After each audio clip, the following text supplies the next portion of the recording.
Welcome to WebRTC Tips by WebRTC.Ventures. I'm Aaron Symes, CEO and founder at WebRTC Ventures, and in today's WebRTC Tip, Justin Williams will talk with us about custom video streaming with WebRTC. Justin is a Senior WebRTC Engineer on our team, and this tip comes from WebRTC Live episode number 78, where we had a panel discussion with members of our team about 3 things we've learned building WebRTC applications. So let's hear from Justin about custom video streaming with WebRTC. Yeah, thanks, Aaron. Yeah, so I'm going to be talking about custom video streaming with WebRTC, in particular, streaming from a remote host into a WebRTC SFU or WebRTC session. Next slide, please. There we go. Yeah, so this is kind of the solution overview, and it has a bunch of different very helpful mechanisms that kind of come out of this. So essentially what we're doing is we are taking a remote host, some server hosted somewhere, even on your laptop, and we're streaming media or any content into a WebRTC SFU. And then the way we're doing that is we're using the Puppeteer API to control and load a WebRTC application. In this case, it's going to be a browser that is loading this application, preferably Chrome. And what we're doing in there is now we're loading a web app that is created to integrate with the existing infrastructure that you have and then stream into the WebRTC SFU.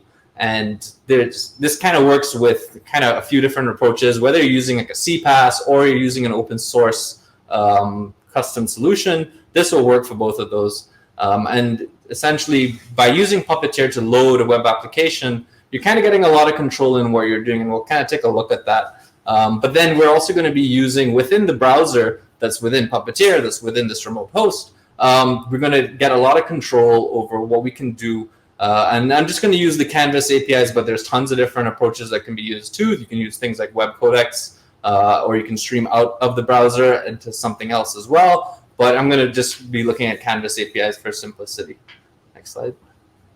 So here's kind of what we're looking at, and it's what this kind of gives you, which is actually really nice, and what makes it fun, at least when you start off, you're kind of almost starting with a greenfield application. So you're taking your existing infrastructure that you have your main application with, and then you're building almost a new application. But the nice thing about this is that you're only focusing on what you're streaming into the WebRTC SFU. So for example, your main application probably has a database. It's probably referencing things, maybe S3 for object storage and other types of media. And this application that you're building, it can pull from all of those and essentially be a very interactive application. So what you kind of see here is there's probably tons of different ways you can look at this diagram, but you can maybe envision that what you're seeing on the right-hand side is this is what a viewer is seeing. So maybe they're seeing some streams from the users in the main application, but then now what we're doing is that we're taking that and we're composing it together and we're putting custom content into that. Now the bottom left of that image, you can see, it's kind of hard to see, but those are actually some buttons that maybe a viewer can click, and then that will talk to this host or this Puppeteer API web application, and then we can kind of change the content that's being shown there. So this has a lot of nice use cases. So, you can have very interactive content or broadcasting, which this is really good for, composition as well too, bringing multiple video streams from the SFU into one video stream. That's done kind of nicely because the browser experience and developing WebRTC applications, has come a long way, and you can really do a lot. And then you can almost imagine what you can do with a web application. You can then take to this host and then stream it as one video. Next slide, please.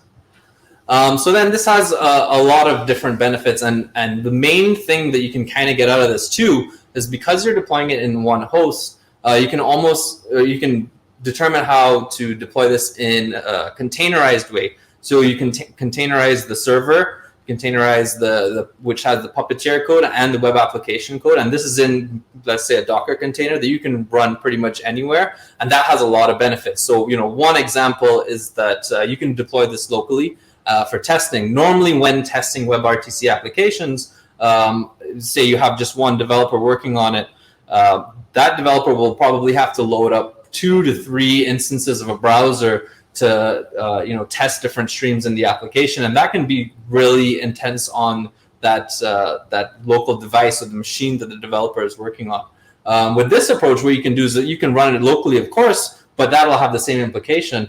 However, you can then take that containerized application, deploy it maybe to cloud infrastructure, and now you can test as many instances of this as you'd like.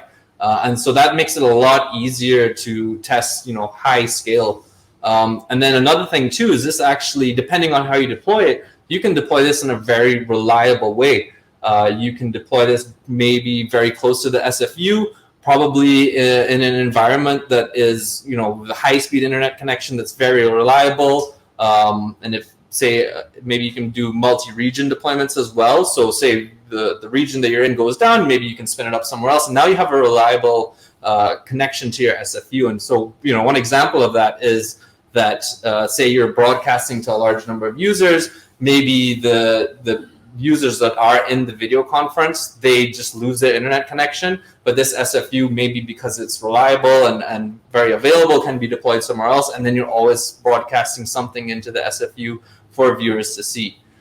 So there's kind of like a lot of different use cases that kind of come out of this, but it's a really fun and kind of interesting approach to getting custom content into a SFU.